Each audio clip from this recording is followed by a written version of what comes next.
స్వార్థపరులను ఎదుర్కో. స్వార్థపరులు ఉన్నారు, కాని నేను పడిపోరు. వాళ్ళు వాడుకుంటారు, కాని నేను ఆగిపోను.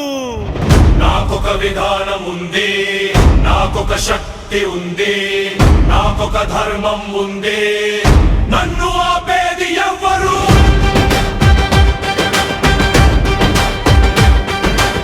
నువ్వు మంచోడివి అంటే బలహీనుడివా? నువ్వు సహాయం చేశావు అంటే ఓడిపోయావా? సాయం చేయడం నీ గొప్పతనం, వాళ్ళ ద్రోహం వాళ్ళ నాశనం. నీ దారి నీకుంది, నీ స్థాయి నీకుంది, నీ పదం నీకుంది, నువ్వు తగ్గకు. స్వార్థపరుణ్ణి చూసి నీ స్వభావం మార్చుకోకు. వాడిని చూసి నీ విలువ తగ్గించుకోకు.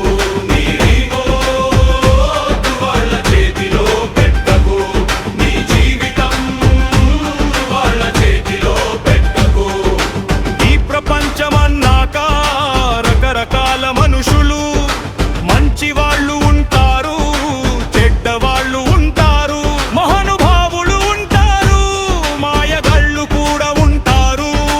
ఒక్కరి దగ్గర ఒక్కరకంగా మారితే నీ మైండ్ పగిలిపోతుంది, నీ శాంతి కరిగిపోతుంది, నీ జీవితం నాశనం అవుతుంది. నువ్వు ఎవరిని బట్టి కాదు, నీ విధానం బట్టి నడువు, నీ ఆధ్యాత్మిక సత్యం బట్టి నడువు, నీ ధర్మం బట్టి నడువు.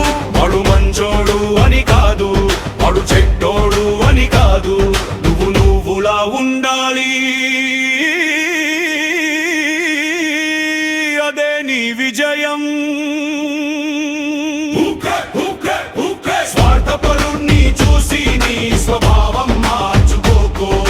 వాడిని చూసి నీ విలువ తగ్గించుకోకు. నీ రిమోట్ వాళ్ళ చేతిలో పెట్టకు.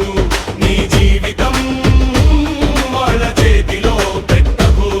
నువ్వు సహాయం చేసావా అయితే గర్వపడు. ఎక్స్పెక్టేషన్ పెట్టకు, రిటర్న్ అడగకు. నీ సహాయం నీ కర్మగా మారుతుంది.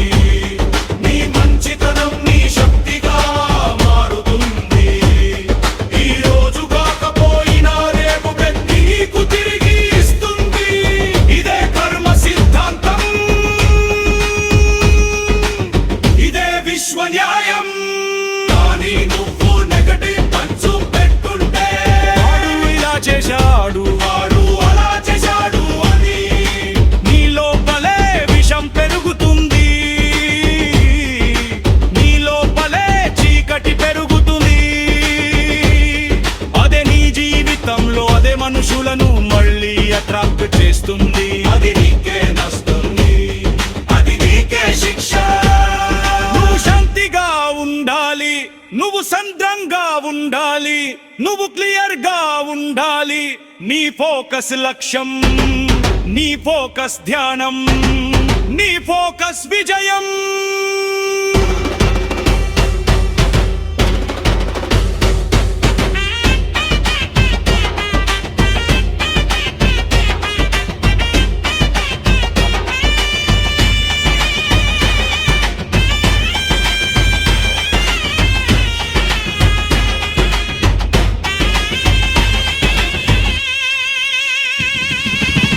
బచ్చి బచ్చి బచ్చి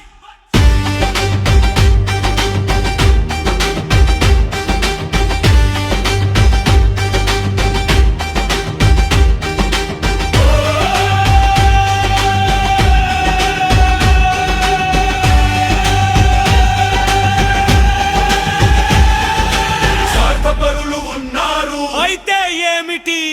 వాళ్ళు తీసుకుంటారు. అయితే ఏమిటి? వాళ్ళు దూరం పోతారు. అయితే ఏమిటి?